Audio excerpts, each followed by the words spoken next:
வணக்கம். நமது மீடியா செய்திகளுக்காக நான் யோஷன். இந்தியாவின் பாதுகாப்புத்துறை ஏற்றுமதி 2023-2024 நிதியாண்டில் இதுவரை இல்லாத அளவு 21,083 கோடி ரூபாவை எட்டியுள்ளது. கடந்த நிதியாண்டை விட 24ஆம் நிதியாண்டில் 32.5% வளர்ச்சி கண்டுள்ளது என்று பாதுகாப்பு அமைச்சர் ராஜ்நாத் சிங் தெரிவித்தார். பல ஆண்டுகளாக தனியார் துறை மற்றும் பாதுகாப்பு பொதுத்துறை நிறுவனங்களின் வலுவான வளர்ச்சியை அடிக்கோடிட்டு காட்டிய பாதுகாப்பு அமைச்சர் ராஜ்நாத் சிங், இந்தியாவின் பாதுகாப்பு உற்பத்தி மற்றும் ஏற்றுமதியை ஊக்குவிக்க பாதுகாப்பு அமைச்சும் பல முயற்சிகளை எடுத்துள்ளது என்றார். இந்திய பாதுகாப்பு ஏற்றுமதி முன்னெப்போதும் இல்லாத அளவுக்கு உயர்ந்து சுதந்திர இந்திய வரலாற்றில் முதல் முறையாக 21,000 கோடி ரூபாவை தாண்டியுள்ளது என்பதை அனைவருக்கும் தெரிவிப்பதில் மகிழ்ச்சியடைவதாக ராஜ்நாத் சிங் தெரிவித்துள்ளார். பிரதமர் திரு நரேந்திர மோடியின் தொலைநோக்கு தலைமையின் கீழ் இந்தியாவின் பாதுகாப்பு உற்பத்தி மற்றும் ஏற்றுமதியை ஊக்குவிக்க பாதுகாப்பு அமைச்சும் பல முயற்சிகளை எடுத்துள்ளது. பாதுகாப்பு அமைச்சர் ராஜ்நாத் சிங் இந்தியாவின் பாதுகாப்பு உற்பத்தி திறனை பாராட்டினார். இது பாதுகாப்பு சாதன தயாரிப்பில் தன்னிறைவு என்ற திட்டத்தின் பிரதிபலிப்பு என்றும் கூறினார்.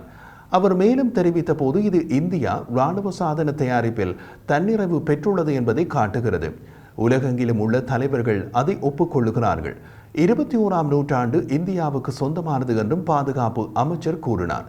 பாதுகாப்பு சாதன இறக்குமதியாளர் என்பதிலிருந்து ஏற்றுமதியாளர் என்ற இந்தியாவின் பயணம் கடந்த சில ஆண்டுகளிலேயே உத்வேகம் அடைந்தது. இந்தியா தனது பாதுகாப்பு உற்பத்தி திறன்களை விரிவுபடுத்துவதில் குறிப்பிடத்தக்க வெற்றியை அடைந்தது. இது கடந்த ஆண்டு ஏற்றுமதியில் ஊக்கத்தை ஏற்படுத்தியது. இது முக்கியமாக தனியார் நிறுவனங்களை ஆயுத தயாரிப்பில் இறங்குவதற்கு அனுமதி கொடுத்ததால் ஏற்பட்டது.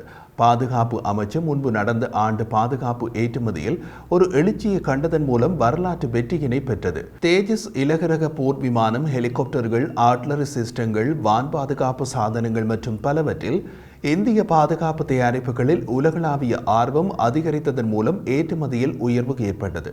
மின்ட் அறிக்கையின்படி இந்தியா தனது உள்நாட்டில் தயாரிக்கப்பட்டு பாதுகாப்பு தயாரிப்புகளை 85க்கும் மேற்பட்ட நாடுகளுக்கு ஏற்றுமதி செய்கிறது. இது அதன் பாதுகாப்பு துறையின் வலிமையினை காட்டுகிறது. இந்தியாவில் 100க்கும் மேற்பட்ட நிறுவனங்கள் பாதுகாப்பு தயாரிப்புகளை தீவிரமாக ஏற்றுமதி செய்கின்றன. 155 மில்லிமீட்டர் மேம்பட்ட பீரங்கி துப்பாக்கிகள், பிரம்மோஸ் ஏவுகணைகள் உட்பட பல அதிநவீன பாதுகாப்பு அமைப்புகள் மற்ற நாடுகளுக்கு ஏற்றுமதி செய்யப்பட்டுள்ளன. மறுபக்கத்தில் பாதுகாப்பு சாதன இறக்குமதி கணிசமாக குறைக்கப்பட்டுள்ளது. 2020ஆம் ஆண்டு மோடி அரசாங்கம் ஒரு பாதுகாப்பு கையகப்படுத்தல் நடைமுறையை அறிமுகப்படுத்தியது. அதன் கீழ் அரசாங்கம் ஒரு புதிய வகை வாங்குதலை அறிமுகப்படுத்தியது. இது இறக்குமதிகளில் தங்கியிருக்காமல் உலகளாவிய பாதுகாப்பு சாதன தயாரிப்பாளர்களை இந்தியாவில் உற்பத்தி செய்யும் ஒப்பந்தங்களுக்கு வழிவகுத்தது. ஆலோசனை நிறுவனமான குளோபல் டேட்டாவின் மூத்த ஆய்வாளர் அபிஜித் அப்சிங்கிகர், மோடி தலைமையிலான அரசாங்கத்தின் கடந்த 10 வருடங்கள் இந்திய பாதுகாப்பு துறையில் குறிப்பிடத்தக்க தாராளமயமாக்கலை கண்டுள்ளது என்கிறார். தாராளமயமாக்கல் பாதுகாப்பு உற்பத்தியில் தனியார் துறையின் அதிக ஈடுபாட்டுக்கு வழிவகுத்தது. முக்கியமான உபகரணங்கள் மற்றும் துணை அமைப்புகளை வழங்க தனியார் நிறுவனங்கள் ஒப்பந்தம் செய்யப்பட்டன.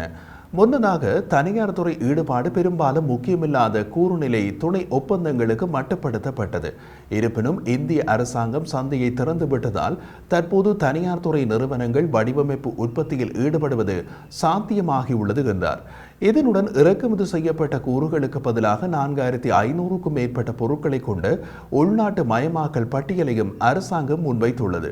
இந்த பட்டியல் காலாட்படை, பூர்வாகனம், தொலை தூரத்தில் இயக்கப்படும் வான்வழி வாகனங்கள், கப்பலில் இயக்கப்படும் ஆளில்லா வான்வழி அமைப்பு, நடுத்தர மேம்படுத்தல், குறைந்த சகிப்புத்தன்மை வகுப்பு, தந்திரோபாய ஆளற்ற விமானங்கள் மற்றும் இராணுவத்திற்கான ரேடார் ஆகியவை அடங்கும். இந்த நடவடிக்கையானது பாதுகாப்பு மூலதன கொள்முதல் பட்ஜெட்டில் 75% அல்லது சுமார் 1 லட்சம் கோடி உள்நாட்டு தொழிலுக்கு ஒதுக்கப்பட்டது. அதன் பிரதிபலிப்பு தான் தற்போது வெளியாகியுள்ள ஏற்றுமதி இறக்குமதி புள்ளி விவரங்கள்.